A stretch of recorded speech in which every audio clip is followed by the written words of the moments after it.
शासन प्रभावक शतक सिंह, शतक वीर, सुविशाल गच्छाधिपति पूज्यपाद आचार्य देवेश श्री दौलत सागर सुरीश्वर जी महाराजा के जन्म शताब्दी महोत्सव के उपलक्ष्य में श्रवण कीजिए विराग क्रांति वाणी का हृदय भेदी धारदार प्रवचन।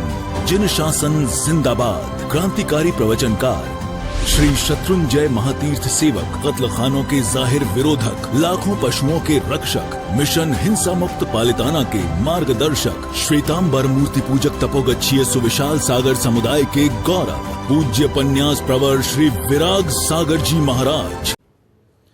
जय गिरिराज आदिनाथ। रामायण में हनुमान जी का एक प्रसंग आता है कि जब हनुमान जी लंका जीतकर अयोध्या पधारे प्रभु रामचंद्र जी के साथ, और बहुत सारे उनके भी गुणगान लोगों ने गाए कि सच में हनुमान जी थे तब जाकर और प्रभु रामचंद्र जी सीता जी को लंका से वापस अयोध्या ला सके।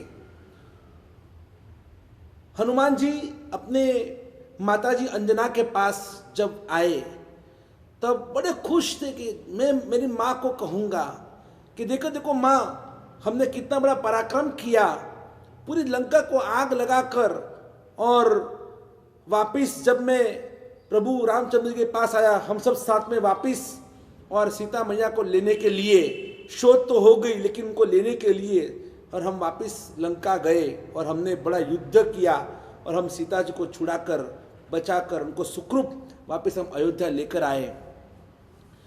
तो हनुमान जी को बड़ा अंदर से कब कब कब इतना इतना इंतज़ार था, कब मैं अपनी सब घटना मेरी माँ को बताऊँ। और जैसे अंजना सुंदरी यानी माता अंजना जैसे वहाँ पर आते हैं और दोनों का पुत्र और माँ का मिलन होता है, और तब हनुमान जी जो घटनाएं बनी वो सब घटना और अंजना माता जी को सुना रहे हैं। सुनाते सुनाते सुनाते अचानक जब पता नहीं अंजना माता को क्या हुआ, और उस घटना को सुनते कि जब प्रभु रामचंद्र जी लंका में पधारे और लंका में आने के बाद उन्हें रावण का वध किया, रावण का वध किया। और ये सुनने के बाद अंजना सुंदरी के आंख में से पानी निकलने लगा, आंख में आंसू आए। हनुमान जी ने कहा कि मां, ऐसे क्या हो गया, मैंने ऐसे क्या कह दिया कि आपके आंख में आंसू आए। मां कुछ बोले उसके पहले मां के दोनों स्तनों में से और दूध की धारा उछल पड़ी, और दूध की धारा उछलकर सामने एक बहुत बड़ा चट्टान था, पत्थर था, और उस पत्थर के ऊपर जाकर वो दूध की धारा गिरी। और जैसे वो दूध की धारा उस पत्थर के ऊपर गिरी, जैसे ही वो दूध की धारा उस पत्थर के ऊपर गिरी और उस पत्थर के दो टुकड़े हो गए, और दो टुकड़े होते इस मां अंजना ने अपने बेटे हनुमान जी से कहा कि बेटा, मैंने तुझे ऐसा दूध पिलायो, मैंने तुझे ऐसा दूध पिलायो, लेकिन तूने मेरी कुख लजायो।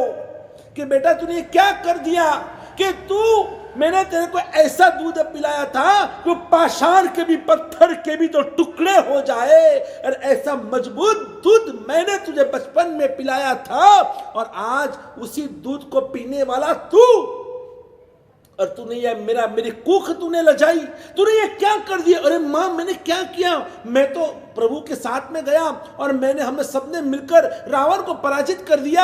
अरे नहीं, लेकिन जब तूने मेरा ऐसा दूध पिया है तो मुझे तुझे यही कहना था कि अगर ऐसा तू मेरा सुपुत्र होकर तूने मेरा दूध तूने पिया है और ऐसा मजबूत दूध तूने पिया है, तो मुझे ये समझ में नहीं आता है कि तेरे जैसा महाशक्तिशाली, ऐसा महाबलवान हनुमान तू होते हुए भी, और एक रावण को जीतने के लिए प्रभु रामचंद्र जी को जाना पड़ा। मुझे शर्म आती है कहने के लिए कि मैं तेरी मां हूं करके। मैं सभी माताओं से पूछना चाहता हूं, आपने अपने बेटों को कैसा दूध पिलाया?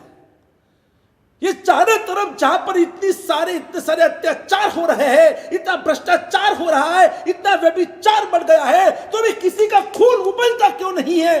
क्यों किसी का अंदर का ये खून क्यों अंदर से जागृत नहीं हो रहा है? ये अंदर की सोई हुई आत्मा क्यों झंकृत नहीं हो रही है? किसी को कुछ करने की तमन्ना क्यों नहीं हो रही है? किसी को कुछ आगे बढ़ने की भावना क्यों निर्माण नहीं हो रही है? सब तमाशा देख रहे हैं, चारों तरफ सब जगह पर हाहाकार मचा हुआ है, और तो भी किसी को ये नहीं लगता है कि मेरी जिम्मेदारी है, मेरा कर्तव्य है, मुझे कुछ करना चाहिए। हमारी माताओं ने भी हमें ऐसा ही दूध पिलाया, लेकिन वो हमारी कमजोरी थी कि हमने अपनी माँ की कूक लजाने का काम हमने किया है। क्यों हम लोग सब ठंडे हैं? क्यों हम नर्वस हो जाते हैं? क्यों हम नेगेटिव विचार में चले जाते हैं? भाई ये हमारा काम है ही नहीं, हम क्या कर सकते हैं, ये हमारा काम ही नहीं है। हम ऐसे इतने ठंडे क्यों? हमारे में वो गर्मी क्यों नहीं आ रही है? जो अंजना ने अपने बेटे को, हनुमान जी को ऐसा दूध पिलाया, मैं समझता हूं कि आज की जो मॉडर्न लड़कियां हैं, आज की जो मॉडर्न माताएं हैं, जो मॉडर्न है, मुझे तो शक हो रहा है कि अब वो जो पेप्सी पीने वाली, फैंटा पीने वाली, मिरिंडा पीने वाली, कोको कोला पीने वाली, आइसक्रीम खाने वाली, वो आज की माताएं, मॉडर्न लड़कियां दूध खुद भी नहीं पीती है, तो अपने बच्चों को क्या पिलाएगी? आज की लड़कियों को, आज के जनरेशन को दूध भाता ही नहीं है। हम तो छोटे थे तो दूध तो क्या, दूध की मलाई भी हम छोड़ते नहीं थे, झगड़ते थे दूध की मलाई के लिए। और आजकल तो मलाई तो जाने दो, वो मलाई वाला दूध उसको भी छान कर वो दूध पिया जाता है। नहीं, मलाई नहीं भाती हमको, मलाई नहीं भाती है। उसमें बोर्नविटा डालो, क्या क्या डालो, अंदर हॉर्लिक्स डालो, तब तो जाकर बच्चे दूध पीते हैं। इनको स्वाद तो कैडबरी का, चॉकलेट का चाहिए। ये सब जो आदतें जो माताओं ने लगाई है ना, और इसीलिए आज कोई हनुमान आज दुनिया में देखने को नहीं मिल रहा है। ना तो कोई शिवाजी, ना राणा प्रताप, ना झांसी, कोई देखने को नहीं मिल रहा है। इसकी वजह यही है कि आज माताओं में ही दूध नहीं रहा, तो अपने बच्चों को कहां से दूध पिलाएगी? एक डिलीवरी, दो डिलीवरी में तो बस टाइटा फिश, अब नहीं, अब आगे कोई बच्चे नहीं। और पहले के जमाने में हमारे बाप दादा पूर्वज पूरी टीम होती थी भाइयों बहनों की, और वो सब मैनेज करते थे, इतने मजबूत थे, उनका खाना पीना रहना सब कुछ एकदम व्यवस्थित था। आज तो कभी भी खाना, कुछ भी खाना, कभी भी सोना, कभी भी उठना, पूरी लाइफस्टाइल हमने बिगाड़ दी है। और जब माँ बाप ही बिगड़े हुए हैं, वो अपने बच्चों को कहां से फिर सुधारेंगे? वो बच्चे कहां से महान बनेंगे? वो मदाल शाह जो अपने बच्चे को घोड़िए में सुलाते सुलाते कहती थी, शुद्धोसी बुद्धोसी निरंजनोसी संसार माया परिवर्जितोसी। बेटा, तेरा जन्म हुआ है शुद्ध बुद्ध निरंजन निराकार बनने के लिए हुआ है, इस विश्व का उद्धार करने के लिए हुआ है। हर माँ पहले के जमाने में अपने बच्चों को ऐसी लोरियां सुनाती थी, और आजकल तो माता खुद ही पिक्चर के गीत में पड़ी हुई है। माता खुद ही पिक्चरें देख रही है, बीभत्स गीत, बीभत्स पिक्चर, उद्भट वेश, यही सब देख रहे, तो बच्चे भी तो वही हो गए ना। बचपन से ही हम अपने बच्चों को, वो बच्चा रो रहा है, काम करने नहीं दे रहा है, तो मम्मी क्या करेंगी? उसके हाथ में एक मोबाइल थमा देगी, ले चुपचाप बैठ, ये मोबाइल से खेल। और वही बच्चा बड़ा होकर मोबाइल छोड़ने को तैयार नहीं है, तो वापस वही माँ बाप फरियाद करते हैं, पूरा दिन देखो तब मोबाइल। लेकिन मोबाइल दिया किसने उसको हाथ में? मोबाइल दिया किसने? गलती तो हमारी है, माँ बाप की है, बड़ों की है। हमने उसके ऊपर ध्यान नहीं रखा, संस्कार में हमने कोई खामी रखी है, कचास रखी है, और इसीलिए तो ये हो रहा है। पहले के जमाने में देखना, कभी लड़ाई झगड़ा होता था ना, तो ऐसे कहावत, ऐसे वो पुकारते थे, हाँ, ऐसे डायलॉग्स बोलते थे, आ जाओ किसमें दम है, किसकी माँ ने 1.25 सेर सूंड फाकी, आ जाओ मेरे सामने। ये पहले इस तरह से लड़ाई होती थी, ऐसे बोलते थे, किसकी माँ ने 1.25 सेर सूंड फाकी है, यानी खाई है। 1.25 सेर सूंड, हाँ, क्योंकि डिलीवरी के बाद आगे पीछे में सूंड और पिपरा मूल का उपयोग किया जाता था। आजकल के सवा शेर तो जान दो, सवा चमची सूंड भी कोई खाने को तैयार नहीं है। ये तो आज की जनरेशन हो चुकी है। और इसीलिए तो आज वो खुमारी नहीं रही, वो खुददारी नहीं रही, वो शूरवीरता नहीं रही, सब कुछ मर चुका है, क्योंकि अंदर कुछ है ही नहीं, खोखला हो गया है। तन भी खोखला हो चुका है, ये मन भी खोखला हो चुका है, और हमारी आत्मा भी खोखली हो चुकी है। और इसीलिए मैं चाहता हूं कि आपको मजबूत होना है, मजबूत। अगर हमें सच में अगर जिन शासन की सेवा करनी है तो माँ बाप को भी मजबूत होना होगा और बच्चों को भी मजबूत होना होगा। एक छोटा सा लड़का आया हमारे पास और वंदन किया, वंदन कर कर बाजू में बैठे बैठे और ओघा से खेलने लगा। ये ओघा लेकर खेल रहा है। भाई क्या ओघा बहुत पसंद है क्या? तो ले ले, ओघा चाहिए? अरे नहीं, ओघा तो बहुत पसंद है मुझे, लेकिन मैं ओघा ले नहीं सकता हूँ। क्यों नहीं ले सकता बेटा तू? नहीं, मम्मा ने मना कर दिया है कि तेरे नसीब में ओघा नहीं है।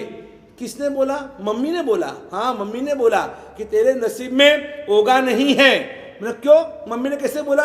पता नहीं, मम्मी ने बोला बेटा देख तेरे नसीब में ओघा नहीं है। तो मैंने फिर उस लड़के से पूछा तो भाई तेरे नसीब में ओघा नहीं तो फिर क्या है? मैं ऐसा बोलूं कि मुझे मम्मी ने बताया कि बेटा तेरे नसीब में ओघा नहीं, तेरे नसीब में लव मैरिज लिखा है, लव मैरिज। अब ये माँ बाप बच्चों को अभी से लव मैरिज के संस्कार दे रहे हैं। खुद ने लव मैरिज किया तो बच्चों को भी लव मैरिज। ये क्या है? हमारे बच्चे आजकल ऐसे, वो घोड़िया में सूते बोल गए बेटा तारा माटे काली लाउसो के धोली। अरे अभी से ऐसी बातें कर रहे हैं आप लोग। वो बच्चा छोटे थे तो हम भी छोटे थे ना, तो हम कहते थे all Indians are my brothers and sisters की जो बात थी वो आज तो रही नहीं है। आज तो भाई बहन का आज वो नाता ही खत्म हो चुका है।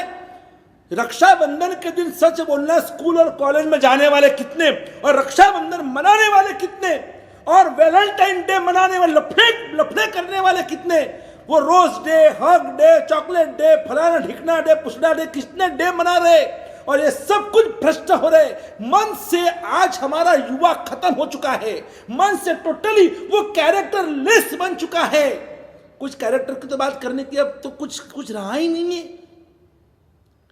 हमारे बहुत साल पहले मैंने महाराष्ट्र में मैंने पोस्टर पढ़ा था कि एक फिल्म निकली थी महाराष्ट्र के अंदर 7च्या आत घरात, यानी कि लड़की ने 7 बजे के पहले घर में आ जाना चाहिए शाम को, और रात को 7 बजे के बाद घर से बाहर निकलना नहीं चाहिए। लेकिन आजकल तो सबको आजादी चाहिए। रात को 12 बजे बर्थडे मनाने ले जाते, बर्थडे मनाने के लिए क्या रात को 12 बजे बर्थडे मनाते। ये नया कहां से लाए सब आप लोग? भाई पूरे दिन, दूसरे दिन सुबह से लगाकर शाम तक आपको जो एंजॉय करना है करो।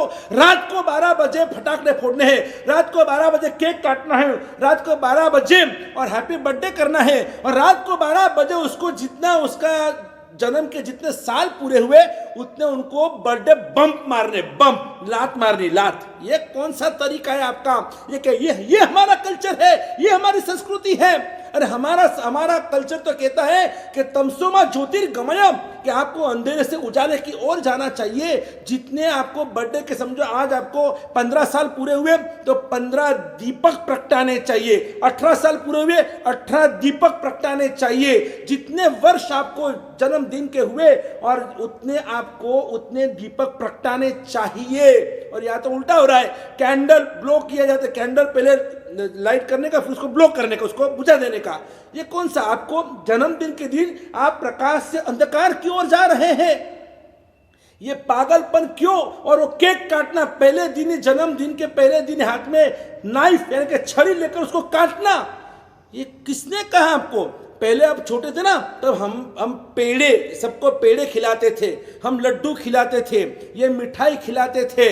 भाई उससे शरीर में भी एक ताकत आती है। ये मैदा का केक खा खाकर तो पूरा शरीर हमारा बिगड़ गया। ये फास्ट फूड खा खाकर तो मैदा, हर एक में मैदा आता है। और मैदे की चीज खाकर देखो, आज कोरोना में हर डॉक्टर बोलेंगे मैदा मत खाओ, बासी भोजन मत खाओ, आप ठंडा पीना मत पियो, आप कोई भी ठंडी चीज मत खाओ, गर्म चीज खाओ जिसमें तज हो, लविंग हो, जिसमें मसाले हो। ये सब चीजों से हमारी इम्यूनिटी पावर बढ़ती है। हल्दर है, जीरा है वगैरह सब जो भी चीजें हमारे में जो हमारे परिवारों के बच्चे थे। लेकिन आजकल के बच्चों को ये सब कुछ भाता ही नहीं है। उसको तो जोमेटो में ऑर्डर करना है, होटल का खाना है, बॉटल पीनी है, नाचना है, झूमना है, गाना है पागलों की तरह। और ऐसे युवाओं को सुधारना बहुत आवश्यक हो चुका है। आज वर्जिन कितने बच्चे हैं दुनिया के अंदर, वर्जिन। आज कोई नहीं कह सकता है शादी ठोक करके मैं वर्जिन हूं करके, क्योंकि आज शादी के पहले शादी हो चुकी होती है। लिव इन रिलेशनशिप हमारे देश में आ चुका। किसी ने विरोध नहीं किया कि ये सब क्या है, शादी के पहले कोई कैसे साथ में रह सकता है। प्री शूटिंग हो चुका है कि प्री मैरिज शूटिंग, शादी के पहले ही ऐसे ऐसे तस्वीरें खींची जाती है, ऐसे ऐसे वीडियोस बनते हैं और फिर शादी के दिन उसको लॉन्च किया जाता है। तो शादी के पहले आप कैसे एक दूसरे को हाथ लगा सकते, हक कर सकते, कुछ तो मर्यादा होती है कि नहीं? सब मर्यादा लोप हो चुकी है। और इसीलिए तो आज वो वापिस हम सब शेर में से बकरी बन चुके हैं, मैं कर रहे हैं। और इसलिए किसी में वो शूरवीरता नहीं है, किसी में वो ताकत नहीं बची है। पूरे संसार के उपभोग कर, संसार के सुखों का भोग कर कर कर कर कर कर सब निर्वीर्य बन चुके हैं। अंदर में ताकत ही नहीं बची है। तो क्या वो खाक देश की सेवा करेंगे, खाक दिन शासन की सेवा करेंगे? नहीं। हम सभी को, यानी सभी को, चाहे आप जो भी मुझे सुन रहे, जैन हो अजैन हो, हम सभी को मजबूत बनने की आवश्यकता तो है। हम कहाँ कम पड़ रहे हैं, कहाँ हमारी कमी है, इसको हम बराबर ढूंढो। हमारा युवा आज सच में खत्म हो चुका है। कौन बचाएगा फिर उन युवाओं को? हमारी युवतियां को कौन बचाएंगे? कौन? कपड़े देखो तो ऐसे विचित्र कपड़े पहनकर कभी कभी तो हमको शर्म आती है कि इनके सामने या फिर रोड के ऊपर हम कैसे चले हम लोग। हाँ, इधर फटे हुए, इधर फटे हुए जीन्स कपड़े देखो तो इधर कट्स मारे हुए, और पूछते भाई ऐसे फटे हुए कपड़े, साहब ये तो फैशन है। फैशन के नाम सब ऐसे विभत्स कपड़े पहनते हैं, उद्भट वेश पहनते हैं, अभद्र वेश पहनते हैं। कितनों की नजर बिगड़ती है, कितनों के मन में वासना निर्माण होती है, उत्पन्न होती है। ये सब पाप के भागीदार आप लोग हो कि जो इस तरह से अपनी संस्कृति से आप लोग विश्वासघात कर रहे हो। मत करो, ऐसा मत करो, आप डूब जाएंगे और पूरी दुनिया डूब जाएगी, सबको भुगतना पड़ेगा। इसलिए जितने भी आप मर्यादा में रह सकते हैं, मर्यादा में रहो। इस शासन के लिए, भविष्य के लिए, हमारे इस एक नए युग के लिए आपको आपके विचारों के ऊपर संयम लाना होगा, आपके आचार और विचार को पवित्र रखना होगा, और तो ही हम आगे ये सब कुछ बचा पाएंगे। हम लोग इतना जी जान कर, जी तोड़ कर आपके लिए इतनी मेहनत कर रहे हैं, लेकिन आपको भी हमें साथ तो देना होगा ना। हम अकेले भी क्या कर सकते हैं? कम से कम दुनिया को बचाने के लिए, हमको बचाने के लिए और पूरे समाज को बचाने के लिए, बस आप जो भी युवा युवती हो, आप जो भी माँ बाप हो, बस आप कुछ घर में बैठकर और अनुशासन के नियम बनाए कि हमारे घर में ऐसा ही होगा, ऐसा ही चलेगा। कुछ नियम तो हर घर में, हर व्यक्ति के जीवन में कुछ ना कुछ तो नियम होना आवश्यक है। हम ठोर नहीं है, हम पशु नहीं है, हम इंसान हैं। और इंसान वही होता है जिसमें सूत्रता है, जिसमें सद्बुद्धि है, जिसमें सद्विवेक है, और वही एक सच्चा इंसान होता है। बस आप इंसान बनिए और इस जिन शासन के सच्चे सुभट बनिए। और इस विषय के ऊपर हम आगे सुनते जाएंगे, अपने जीवन में परिवर्तन करते जाएंगे। और एक दिन हम भी एक महान महापुरुष हम भी बनेंगे और बनकर बताएंगे। इसी मंगल भावना के साथ जय गिरिराज, जय आदिनाथ।